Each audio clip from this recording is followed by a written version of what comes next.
Heroes are an inspiring group of people. Every one of them, from the larger-than-life comic book heroes you see on the big silver screen, to everyday heroes that let us live the privileged lives we do. Every hero has a story to tell, from the doctor saving lives at your local hospital, to the war veteran down the street who risked his life for our freedom, to the police officers and the firefighters who risk their safety to ensure ours. Every hero is special and every story worth telling. But there is one class of heroes that I think is often ignored: the entrepreneur, the creator, the producer. The ones who look at the problems in this world and think to themselves, you know what, I can fix that. I can help people. I can make a difference. Then they go out and do exactly that by creating a new product or introducing a new service. Some go on to change the world. Others make a world of difference to their customers. Welcome to The Hero Show.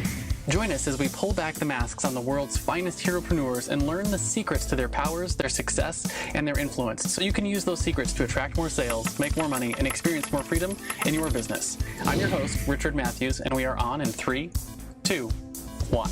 Hello and welcome back to The Hero Show. My name is Richard Matthews, and today I have the pleasure of having Nate Jensen on the line. Nate, are you there? I am here. Awesome. So glad to have you here, Nate. I know we were talking before. You're calling in from Utah in the middle of our yearly blizzard here in the U.S. How's that going for you?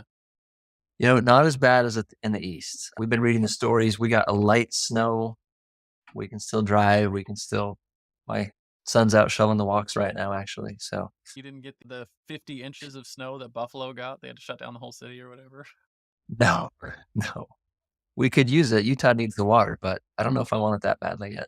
Yeah, I was like, we're in Florida right now, and I was hoping to skip winter this year by staying in Florida, and it still got cold here. My pipes froze the other day, and I was like, well, dang it. That is crazy, Yeah, crazy in so Florida.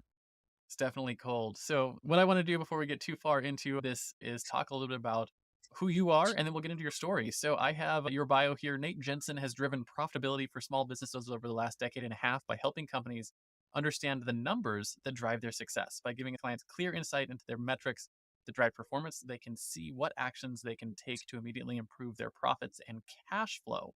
So here's my question.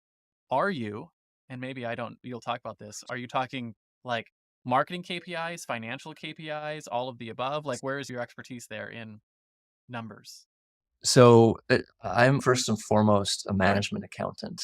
I actually graduated from college. I got a bachelor's degree in marketing, and I sucked at it. I was not good in that space at all. I couldn't find a good job. And I sort of stumbled into accounting. And so when I went back, I started doing some bookkeeping just because I happened to know how to use QuickBooks. And one of the guys who hired me, one of my first jobs as a bookkeeper, he realized very quickly that I had no clue when it came to accounting. And so he offered to pay for me to go take an accounting class at the community college. And I said, that sounds great. And I went and I took a class called cost accounting. And I also took managerial accounting at the same time. So I took 2 classes. And every day I would come back to work having been to that class. And I'm like, I had no idea you could do this with accounting. And I was like, I was energized. I'm like, there's so much information here. Right. And so for me, anyway, that's kind of where it started. I went deeper and deeper into accounting, obviously. But for me, if you know your numbers and you know the actions that those numbers tell you should take, becomes a very simple science, right? It's just, here's the number, here's the action. We just move forward. And so it may relate to marketing. It may relate to staffing and labor. It may relate to sales. It may relate to any part of the business. For me, it's all in the numbers somewhere. And that's going to tell us what we need to do. That's amazing. So what I want to start off with is, what is it that you're known for today, right? Who do you serve? What do you do for them? Well, so I actually sold my last business in August. At that time, it was a outsourced controller business. We would be the accounting department, day-to-day accounting for our clients. And part of that was a need, right? Like the clients, they needed their books kept, they needed their payroll run and things like that. But a lot of them opted to add on our CFO services as well. And that, for me, that's really where business gets exciting, because a bookkeeper is kind of a necessary cost, right? You have to record stuff, you have to get those day-to-day things done. But you have the option of having a CFO, or spending some money to improve your profitability. And for the people who did that, it's so exciting for me to be able to go in and tell someone, hey, based on this, you need to make this change and this change, and then see them do it. You make those changes, and then they're making more money. It's very gratifying. Yeah, I'm actually currently looking at an M&A right now that we're looking to take over. And I Oh know yeah. like my first goal is to figure out how to make the company more profitable. And I was like, I've been looking at like, I think the first thing that I need to do is hire, and I don't know what the right term is, but someone who Mhm. knows how to do what you're talking. Look at the numbers Yeah. and say like, how do we make this company more profitable than it is? Yeah. And as like, because I have the feeling just from looking at all the numbers that we could probably double the profitability of the company and not change a whole lot. I don't know if that's Well, true. yeah. No. No. Anytime there's an M&A going on, there's almost guaranteed to be redundancies, right? And so if you can, in fact, I was involved in a merger, actually it was an acquisition 2.5, 3 years ago, somewhere around there. And there are two companies, two marketing companies. They completely shut down one of the offices in terms of like all the facilities, right? The rent, the utilities over there, because they just didn't need the space. And so that's kind of low hanging fruit, right? There's going to be things that are obvious.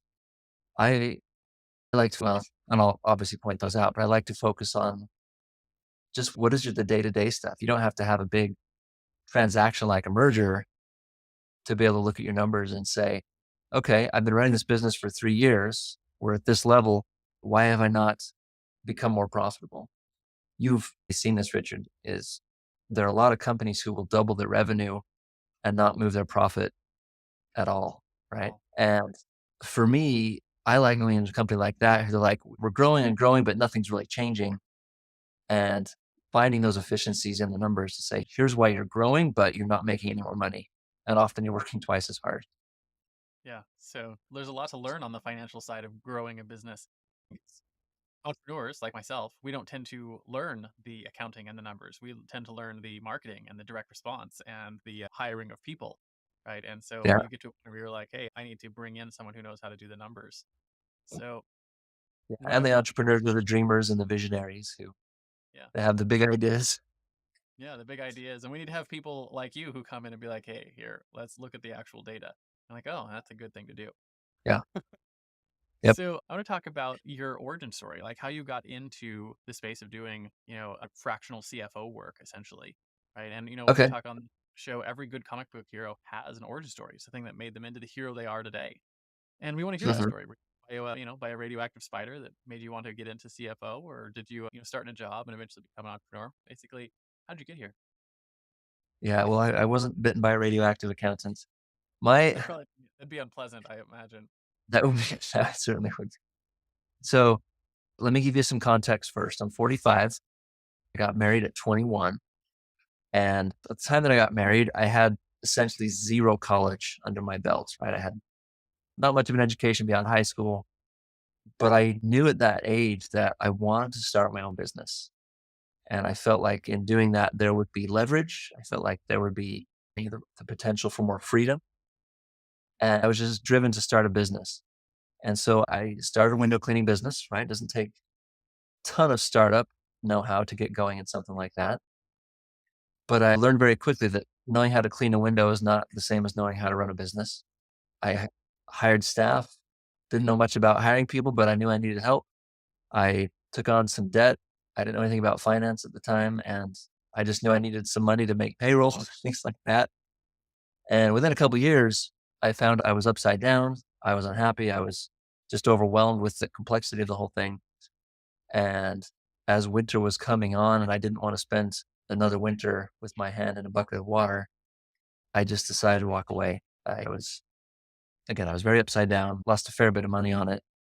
And at the time, it was devastating, right? I was 23 or 24, continued going to school. So I'd gotten a little more college, but it was just, it felt like a failure, felt like a loser. I was, I lost any financial head start that I may have had when my wife and I got married. I took that money, used it in my business, and it was gone. And so we were starting over. And I felt like, oh, I've wasted this time. I've wasted this money. And I felt deep down that I was never going to be able to climb out of that place, right? That I was never going to have the success that I wanted because I'd hamstring myself so badly on that first experience. Well, went back, got a job, right? Worked for multiple companies, just trying to make ends meet. Started another company, it wasn't too many months before that one went into the ground as well, and I started with a lot more debt in that one, so I was even further behind, and this would keep me up at night, right? So I'm in my late 20s. In fact, Richard, if I can share with you a low point for me, I was 28 years old, and I don't know if it was me or the job market at the time or what, but I couldn't find a job. I ended up taking a paper route at 28 years old, Wow. and I remember thinking, "Okay, I had this same job when I was 12. What am I doing wrong?" Right? And so if you can imagine kind of that pit of despair where it's like, am I just destined to, you know, be a failure, kind of be at this professional point my whole life? Well, anyway, I went to school, got my bachelor's, like I said. I got my bachelor's in marketing. Couldn't find a job even in marketing, even having a bachelor's degree that would pay me anything. And then my father-in-law owned a business, and he asked me if I knew how to use QuickBooks. And I said, yeah, I do a little bit. And so he hired me part-time to do his bookkeeping. And at that time, I said, well, as long as I'm doing this part-time, let me see if there's somebody else that needs a part-time bookkeeper. Lo and behold, there's a lot of people that need bookkeepers because there are not a lot of people that like to do bookkeeping. And so I picked up another job, and that was the guy who paid for me to go back to school.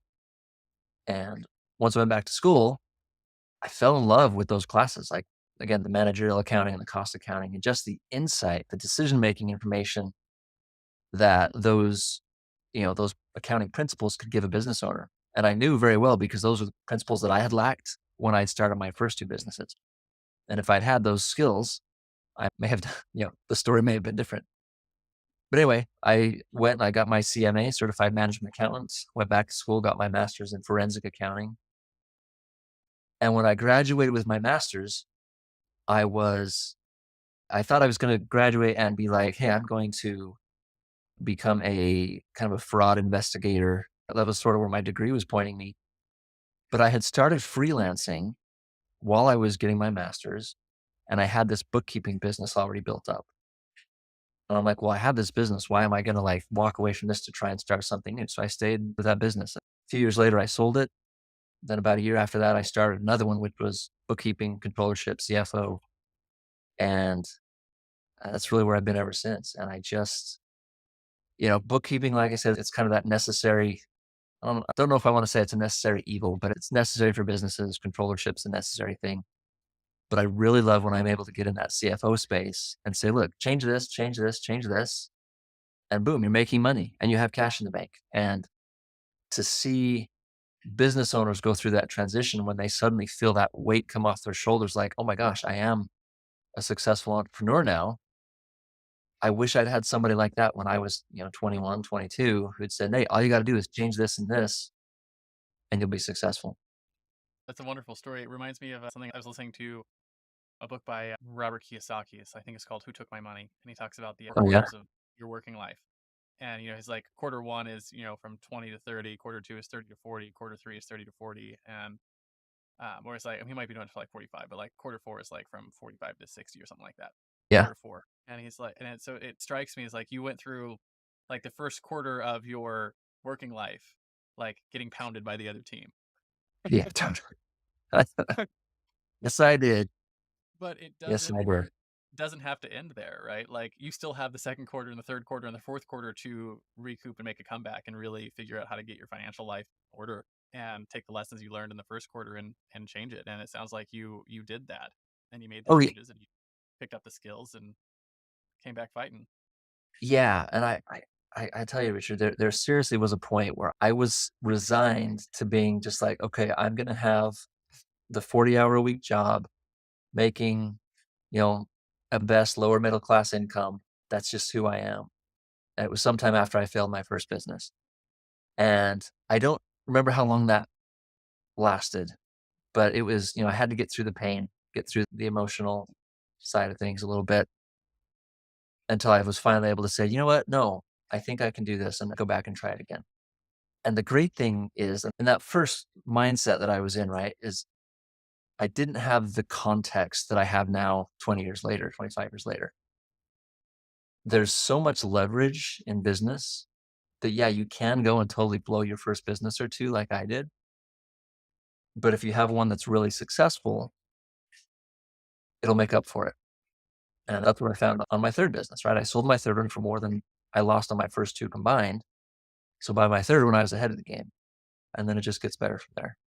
Yeah, I was like, you can fail a lot in business and once. You're Don't fine, fail, right? and you're fine. All you gotta do Totally. is win one. Right.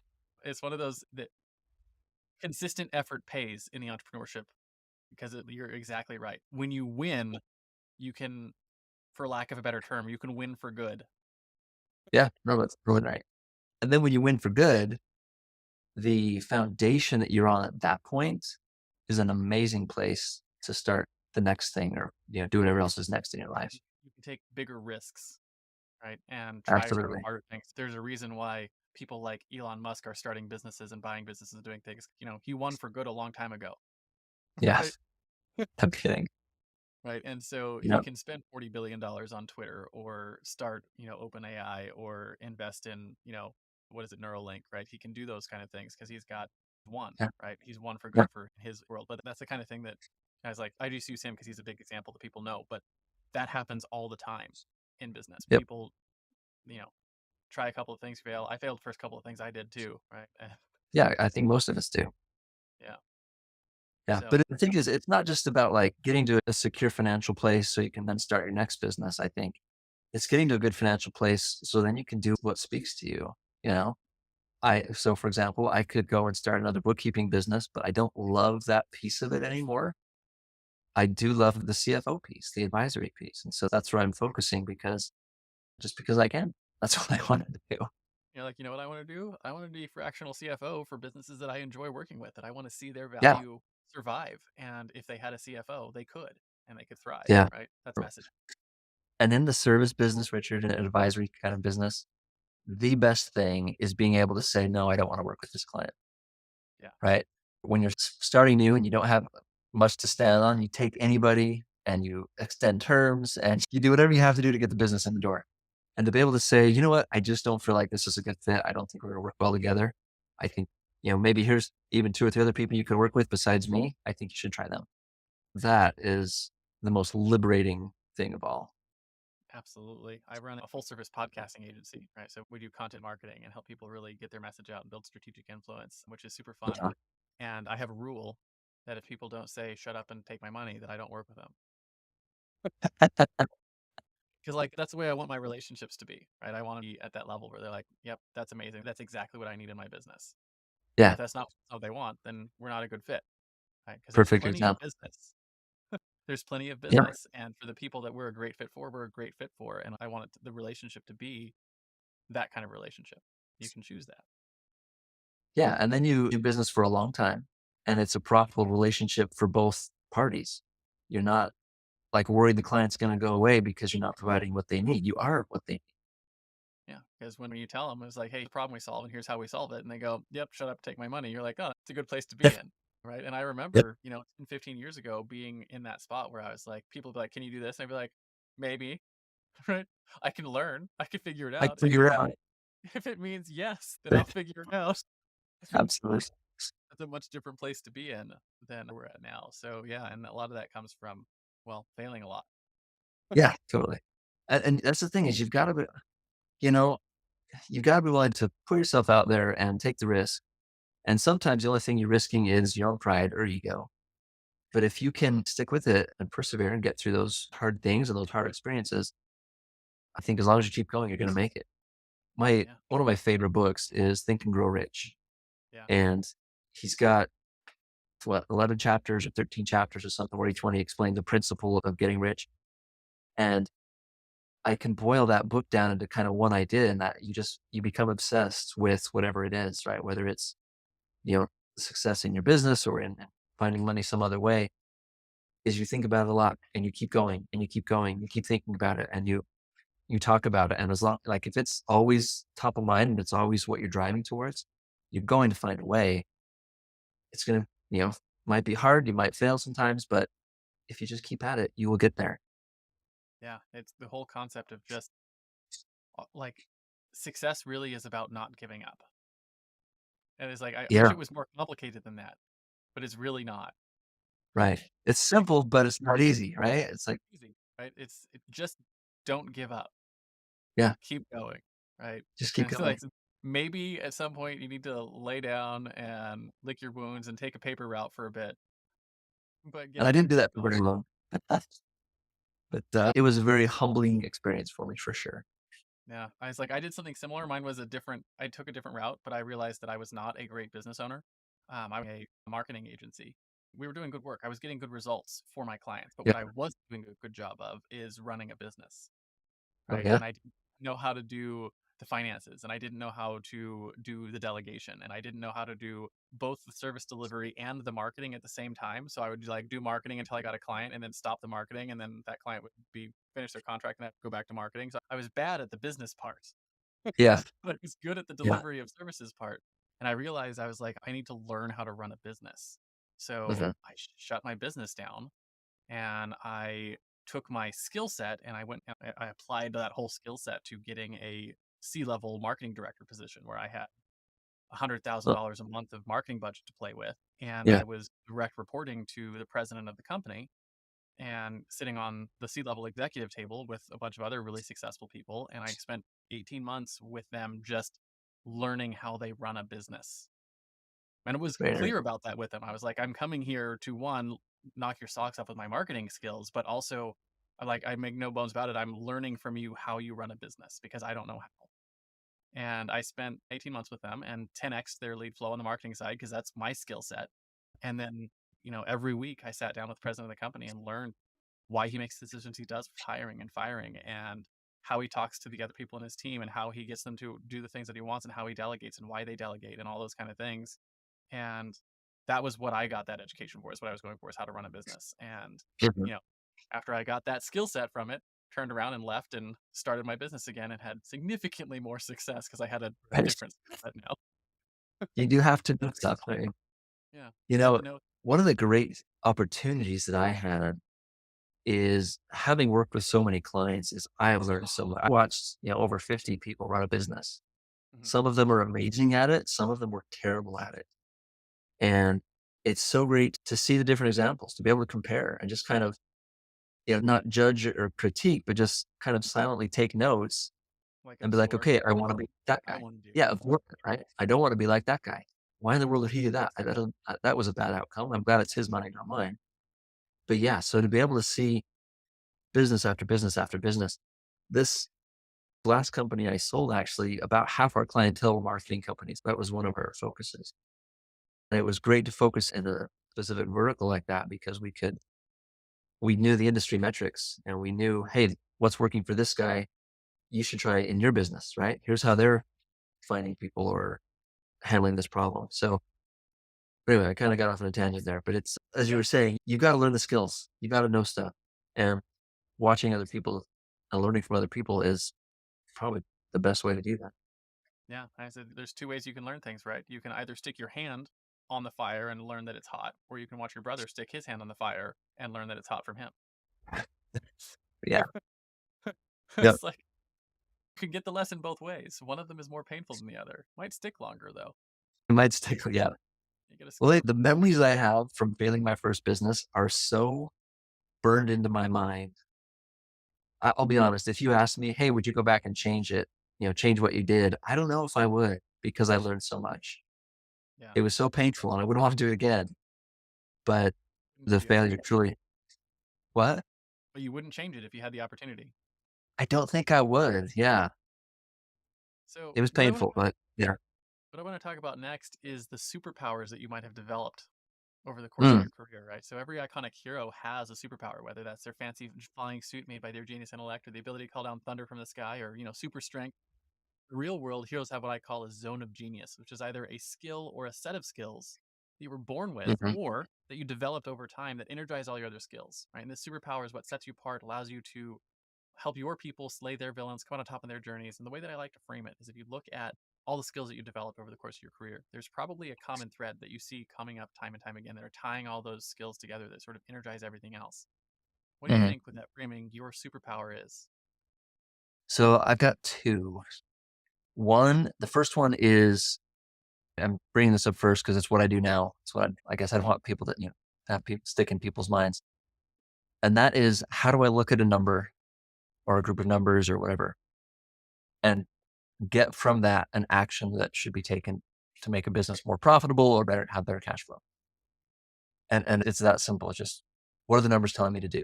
And for me to be able to interpret that is, I guess that's my first superpower. And I'll give you an example. When I sold my business and I was training the new team on how I did things, one of the key people taking over my position, and who, she'd meet regularly with the clients and say, here's what we're seeing in your numbers and here's what you should do about it, and so forth. She had been in accounting for, I want to say, about 10 years, mostly in tax. And the need that she had to keep coming back to me to say, okay, now here's what I'm saying, but I don't know what to tell them to do. How do I get them? What do they do from here? And then I'd say, okay, well, here's the next level. Here's the next thing. So it was really in the selling of that business, that process, that I learned that not everybody can do that, I guess, Yeah, or that yeah, it's that's a not powerful skill. like I've been in it so long, it's obvious to me, right? But to other people, they really need to think about it. They really need to understand it and maybe hear it again and again. Anyway, second superpower is bookkeeping processes. I'm very good at understanding what we're collecting the data for in the first place, right? Because I'm always thinking about the reporting piece and how do we set up a system, and not just get a good person, but how do we actually set up a system so the bookkeeping is done efficiently and it's timely and it's correct and it's easy to take the data from QuickBooks or wherever and report on those. So we're not having to take an entire month to close a month and then analyzing the data and then trying to figure out what we should have done 2 months ago to be profitable. I'm setting up bookkeeping systems so that we can make decisions now. Hey, we know what's happening next Yeah. month, not just what happened last month, and we know specifically what needs to be changed. So developing a bookkeeping process to get to that data for me is 95% of the battle. And so I've gotten really good at creating those kinds of systems. That's really interesting. I like the first one where you're talking about like it's a skill set you developed in accounting. That's interesting. But I think the second one is actually a more potent skill, and I'll tell you the reason why. And the reason why is I think as a CEO, Mhm. one of the most important C-level, like CEO level jobs is understanding the systems behind the business, right? And build the systems. And if you can build the systems and build the documentation, build the teams and everything that build the systems are what run the business. That's what separates a small B business from a big B business, Yeah. is the systems.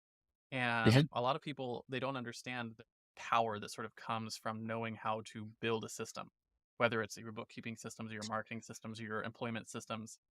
And that, I think it's such a unique skill. And not a lot of people realize either that they have it or how to develop it or how you get someone in that can help you build those systems. But it's such an actually growing a company. Yeah. So for most people, we call them systems or processes. In accounting, there's actually a specific term for it. We call it internal controls. And an internal control is something you set up that says, this is how we do the work, right? It's done, it's in a policy and procedures manual, or it's in a software that requires it to be done a certain way.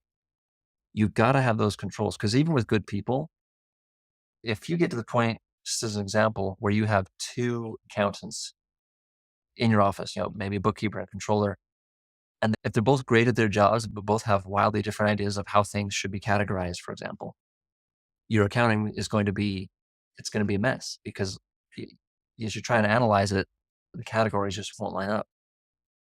And so, yeah, I believe you got to have good people, especially in a skilled profession like accounting. You've got to have people who know accounting, but good people without a system aren't much better than a good system without good people. You got to have both. Yeah, absolutely. So I like both of those as superpowers, but systems building is, man, it's such an underlooked and misunderstood skill set and See, superpower. and I don't know how to build a business without those systems. I'll tell you what we use. It's very simple. We use multiple software products, but we use one called Asana, which is like a project management system.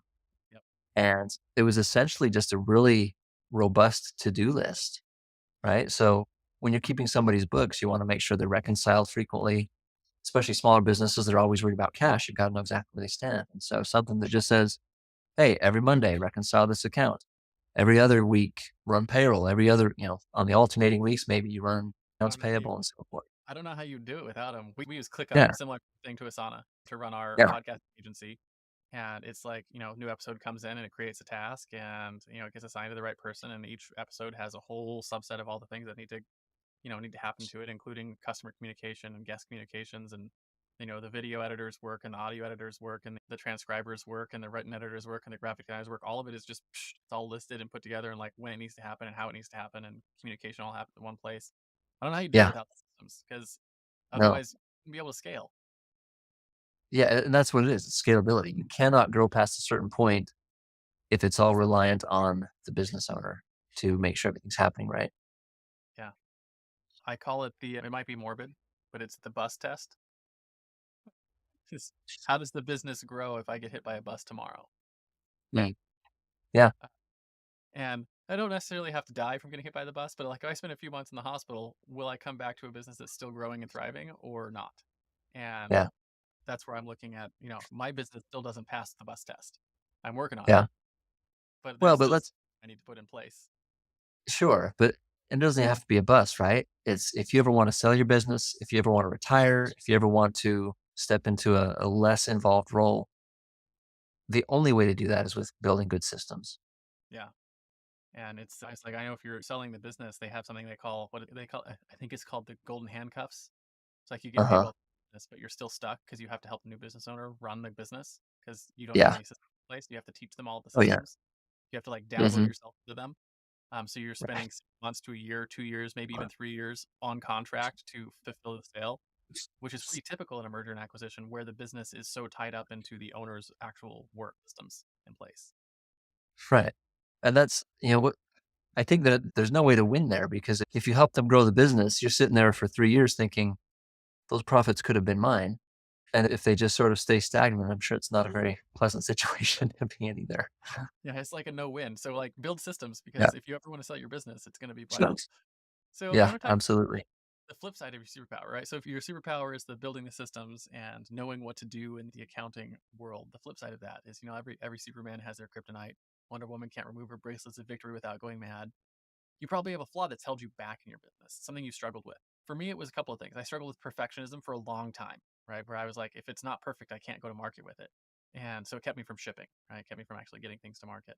I also struggled with lack of self care, which mostly brought itself out in my relationship to time and boundaries with clients, where I was like, maybe I'll do better work if I work 90 hours a week instead of, you know, 40.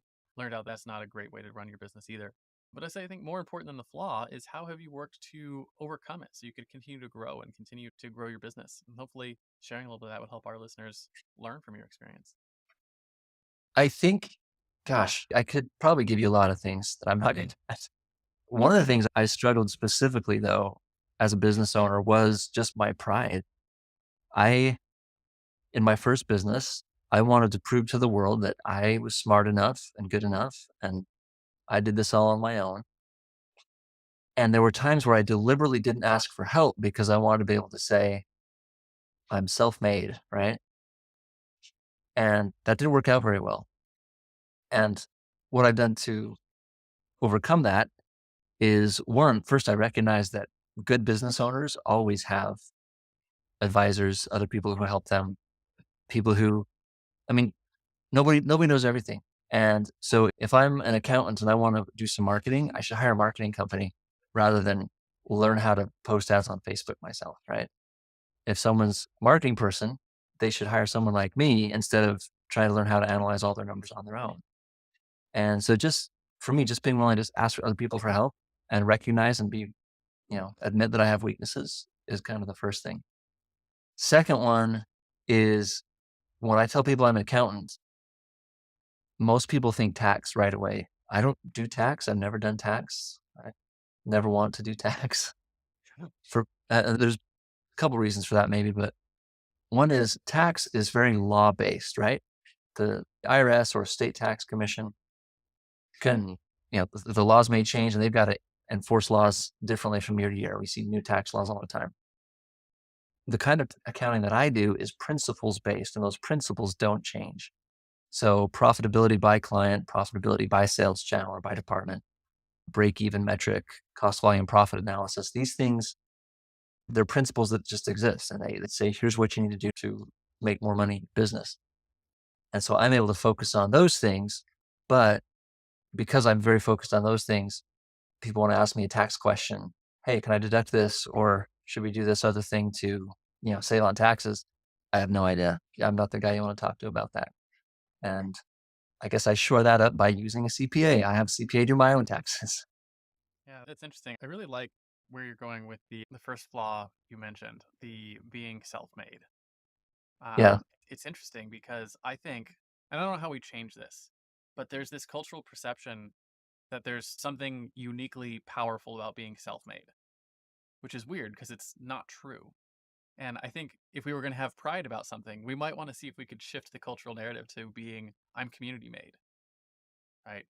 Because that's really Hmm. where the power is. And I don't know why we have that view that maybe we should be self-made. That should be our goal. I'm like, one, it's not any fun to be self-made, and you're not going to get No, as it's far not. being self-made. It's verging on traumatizing.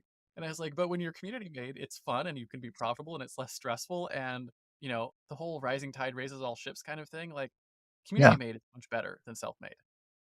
You know what? I've This is one thing that most people don't understand when they either decide to become an entrepreneur or look at someone else who is an entrepreneur, is they don't understand how lonely it often is. And so, I've joined networking groups and things like that just to have a community of people who understand kind of what I'm going through when I'm having trouble at work. Generally your employees don't sympathize with you if you're having a bad day.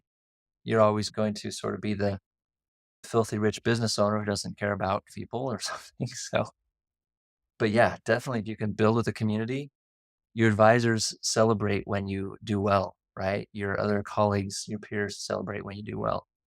To try and do it on your own, it's harder, it's lonelier, and it honestly doesn't pay as well. So yeah, use a mastermind group. Mastermind, be community made. My man, getting into a mastermind group was one of the best decisions I made in my business. Um, It what? yeah.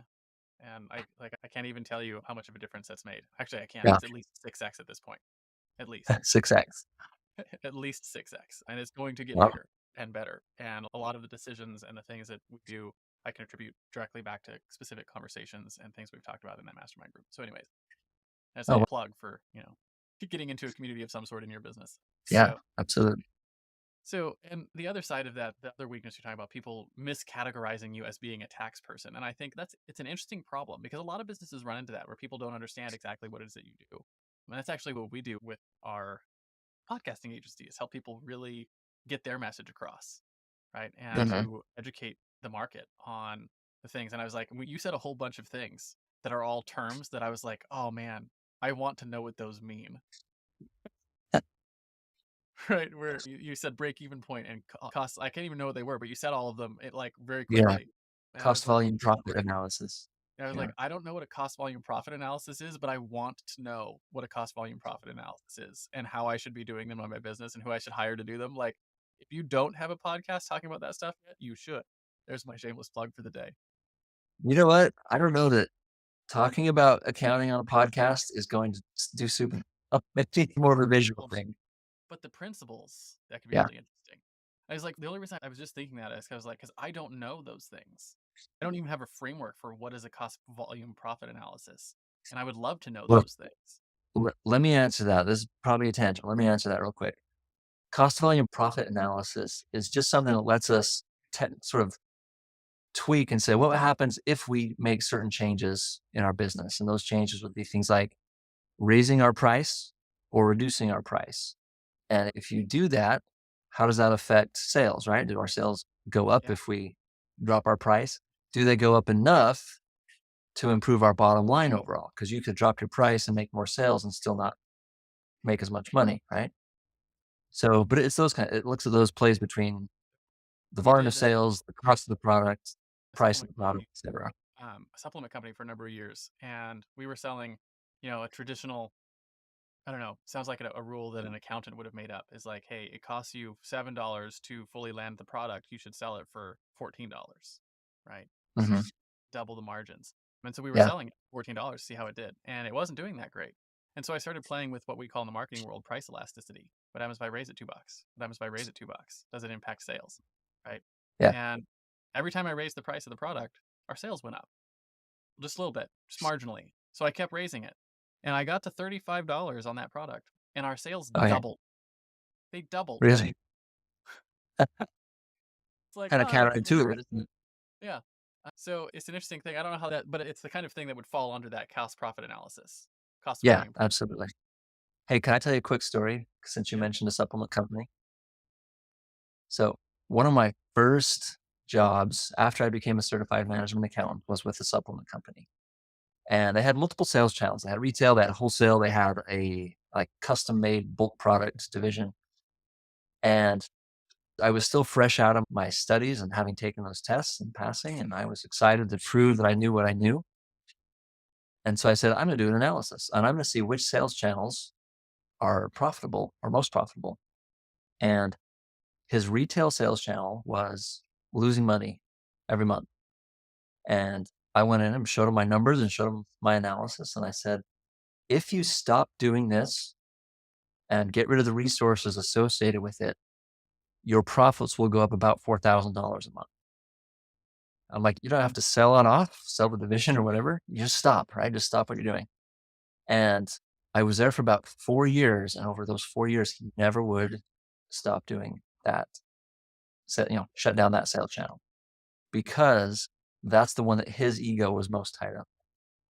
He's one of those business owners I learned a lot from, but more about what I didn't want to do or didn't want to be.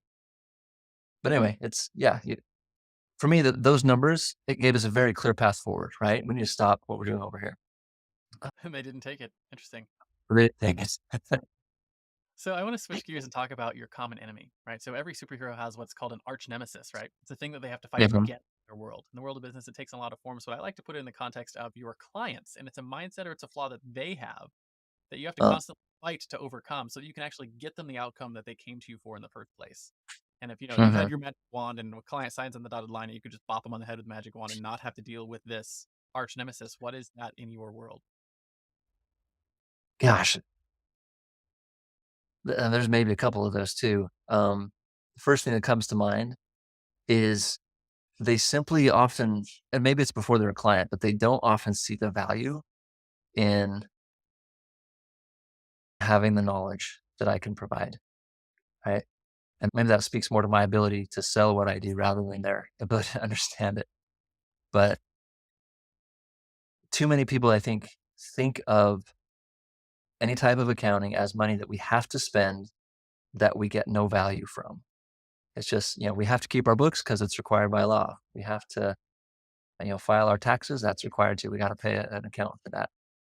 So to come in and say, hey, I'm asking you for even more money out of your accounting bucket, but convince them that there's a return on that investment. It's not a necessary expense or necessary evil. It's actually an investment.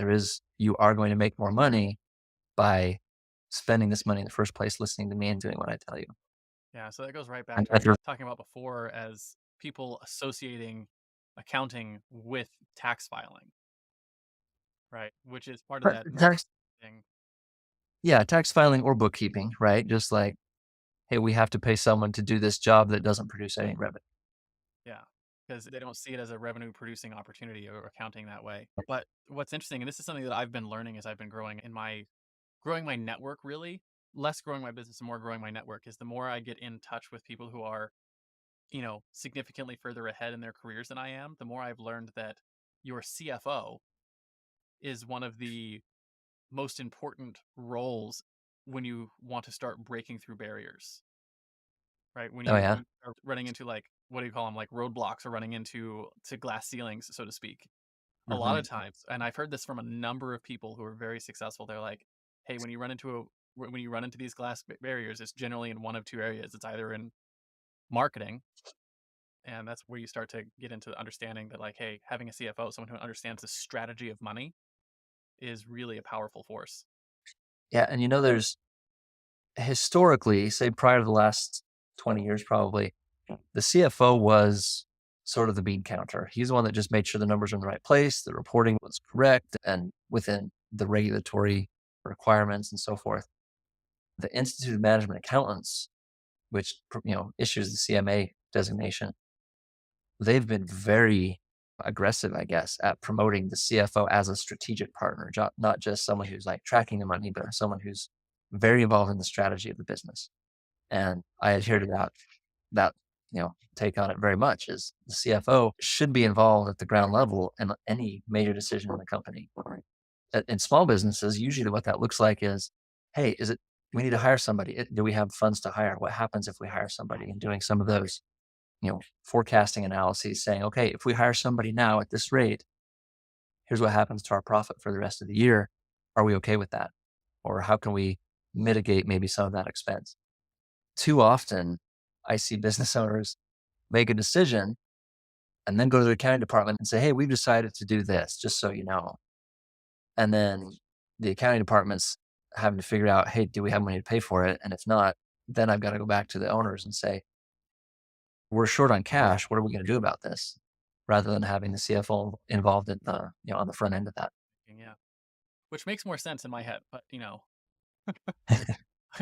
it's also that I wonder how much is part of the, as you're growing, right? When you're hiring people and bringing people onto the team, Mm-hmm. the accountant is not the first person you think of as the next person I need to add to my payroll, right? A lot of times you think I For need to sure. help with service delivery, I need to help with marketing, or I need help with whatever. Like, it's not generally I want to increase revenue as I'm growing.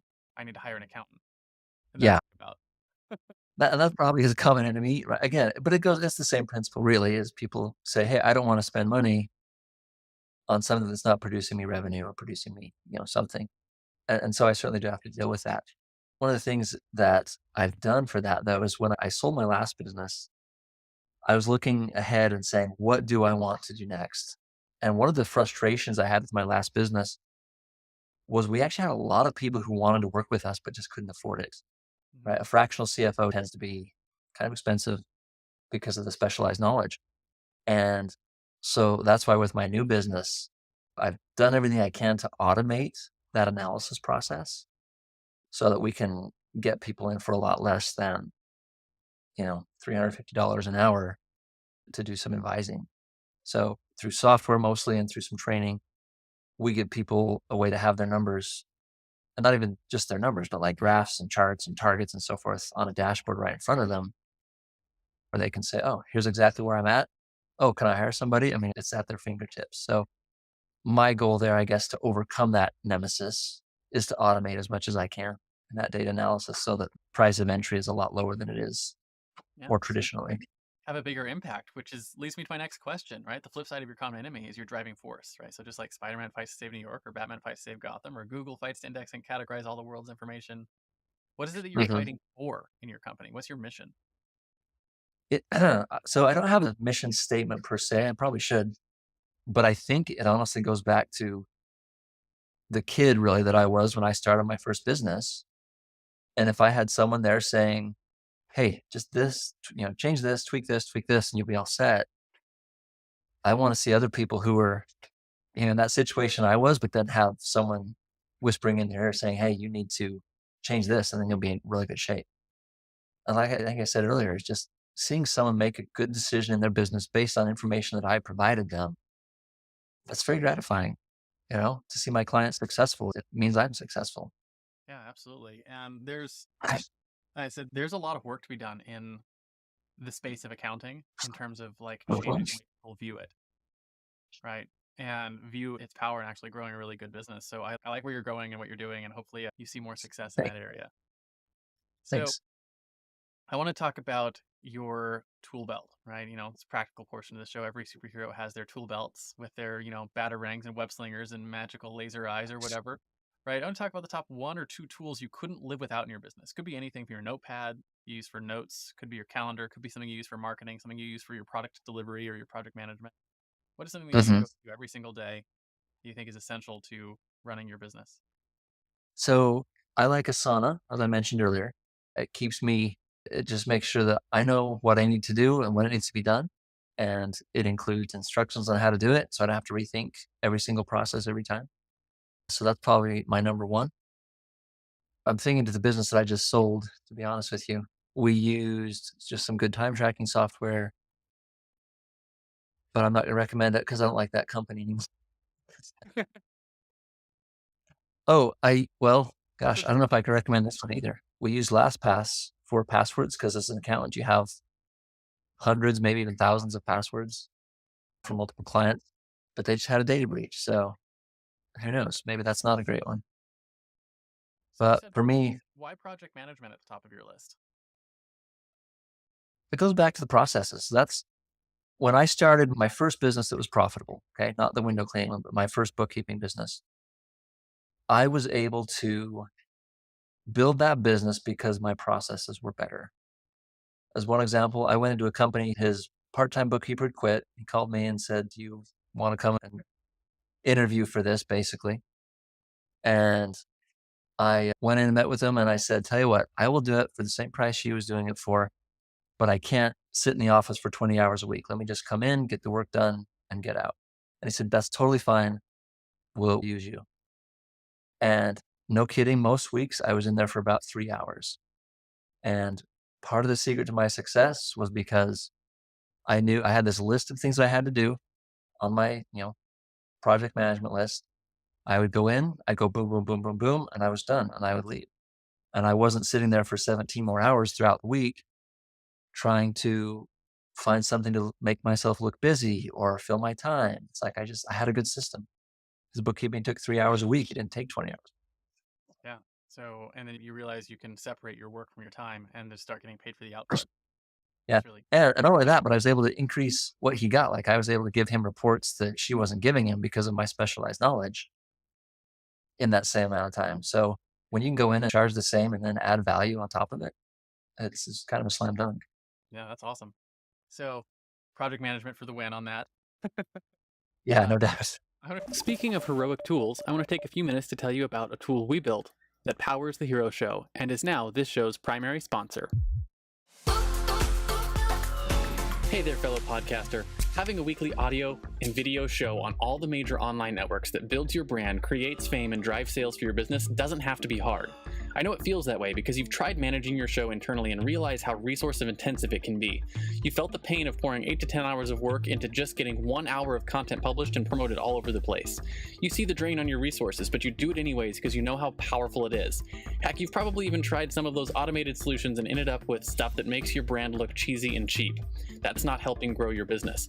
Don't give up though. The struggle ends now. Introducing Push Button Podcasts, a done-for-you service that will help you get your show out every single week without you lifting a finger after you've pushed that stop record button. We handle everything else: uploading, editing, transcribing, writing, research, graphics, publication, and promotion, all done by real humans who know, understand, and care about your brand almost as much as you do. Empowered by our own proprietary technology, our team will let you get back to doing what you love while we handle the rest. Check us out for 10% off the lifetime of your service with us and see the power of having an audio and video podcast growing and driving micro celebrity status and business in your niche without you having to lift more than a finger to push that stop record button. Again, that's pushbuttonpodcast.com/hero. See you there. And now, back to the Hero Show.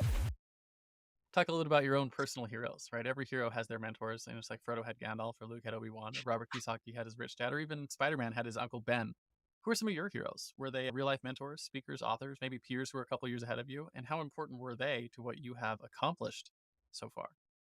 You know, it's crazy. I'm going to give you one. And I've read a lot of books. I've read some Kiyosaki. I've read Napoleon Hill's Think and Grow Rich was a big book. The E-Myth by Michael Gerber is a good one. Real life hero, though, I'll have to go a little personal on this one. I went on a mission for my church. And so what we do is we go out for 2 years and preach the gospel.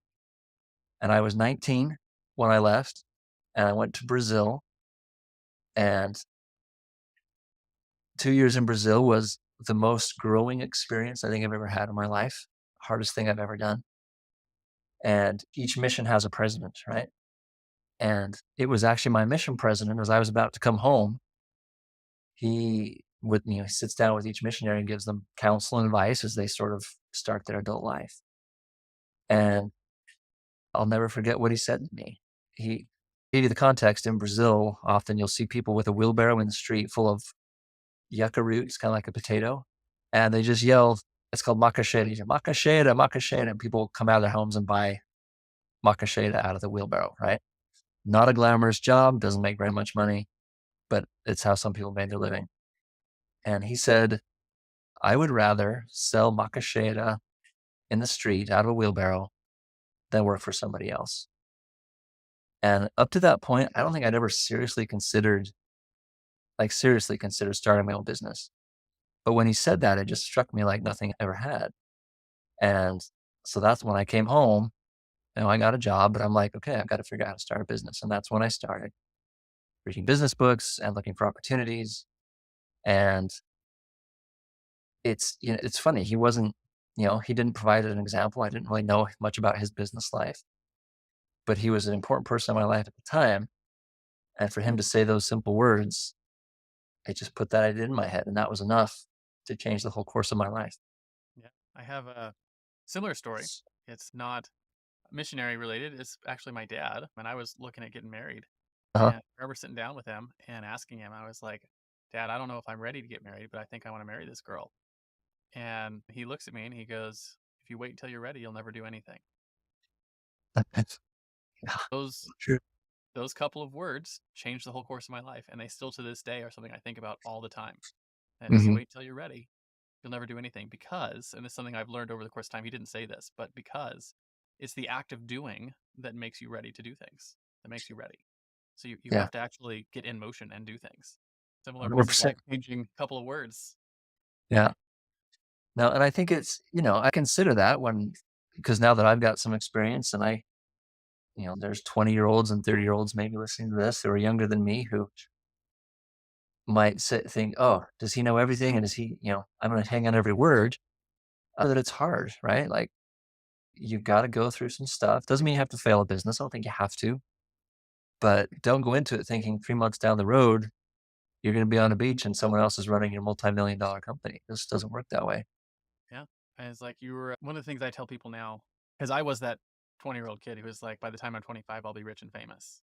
Yeah. I'm going to run a business and I'm going to be successful. And what I realized over the course of 20 years doing this is that it is less, if it's worth doing, it's worth dedicating 10 years of your life to, Hmm. at least, if not more, right? 10, 20 years of your life to. If it's worth doing, it's worth dedicating 10 years of your life to. And it's amazing how you can go from brand new to world class in any area if you're willing to put 10 years of your life into it. It's true Because because most people aren't willing to do that. most people, and by most, I mean the overwhelming majority of people, are not willing to dedicate the time. They're not willing to do that thing you said earlier, to not give up. Yeah. You will not give up. You can become world class. And that's not even like pulling your strings, like legitimately one of the best in the world at what you do. Um, Yeah. and that's when you start to see the power in your business and your ability to grow systems and build things and get attention, is when you become world class. So, Yeah. I agree with you. yeah. Well, that leads me to my last and my favorite question, which is your guiding principles, right? One of the things that makes heroes heroic is that they live by a code. For instance, Batman never kills his enemies, he only ever puts them in Arkham Asylum. So as we wrap up, let's talk about the one or two principles you use regularly in your life. Maybe something you wish you had known when you failed your first business at 20. All right, let me think of a couple here. First one is ethics, right? As an accountant, as a member of the IMA, ethics is huge. If people don't trust me, they're never going to give me insight into their numbers, right? They're not going to want to share with me. They're not going to want to give me access to their books, whatever. So one, I have to be someone that somebody can trust. That's like what they call it table stakes, right? That's just to get started. But then two, and this is more for me personally, is just the idea of individual empowerment. Is I think every person has the control over their own life, their own destiny. And I'll be honest, it frustrates me a little bit, Richard. I read too much economic news, and it's very easy to find so many people who are complaining that their boss or their job is not fair to them. It's not helping them get to where they want to be. And I want to say, well, then just quit, start your own business, be the boss, right? That's what I did. And I don't know, maybe that's not very, you know, empathetic or whatever, but I don't understand where mentality in this country has gotten to where Well, maybe I do understand a little bit. When we're in grade school, right? Like we can't even go to the bathroom without permission from a teacher, right? Yeah. And that authoritative role stays with us up through at least through the end of high school, where we have to rely on somebody else for our mobility, our freedom, or whatever. And when we get into a job, I think a lot of us keep that mentality that there's this person who's an authority figure over me, and I can only go as high or as far as they'll let me. And it drives me a little crazy that people think, hey, my boss is the one that's keeping me down. And that's not true at all. If you don't like your boss, or you don't like your job, quit, do something else. There's no one keeping you there except yourself. It's like if you What? don't like your job, change it. You don't Change have it. to leave to change it. I just like if you're the kind of person who shows up and is like, you know what, I could make this better. I could help improve the processes. I could change this. I could make this company more profitable if we did X, Y, and Z. And then go do it. Don't even ask for permission. Just make it happen. Yeah. Because you know what your business, they need more people who are willing to step up and do it. You know what they do? They reward people who do that. And here's what's funny is people think, because I've seen this with the client that I still have. I had the same client for 5.5 years.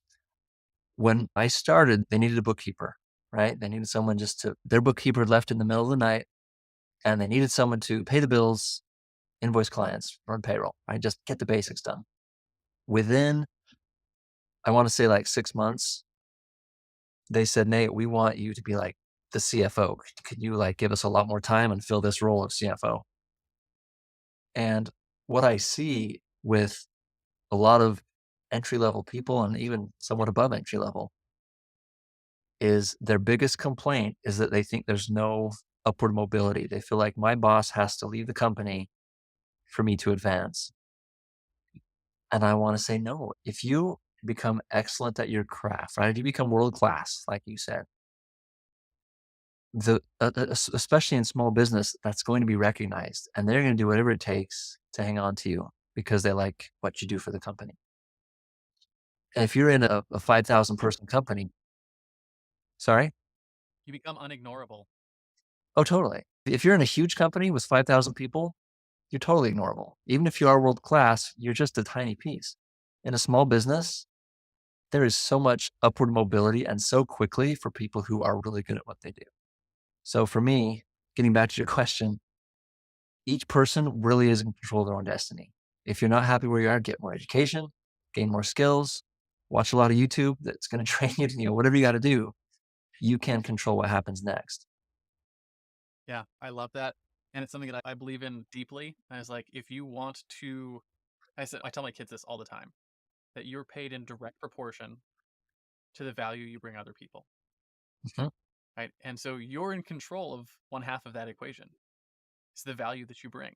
So if paid in direct proportion to it, increase the value that you're bringing, right? With the skills, the knowledge, the willingness to show up, right? You know how hard it is for people to show up nowadays? As someone who hires people regularly, it's so hard to get people to just show up. And if you'll just show up, you're halfway through.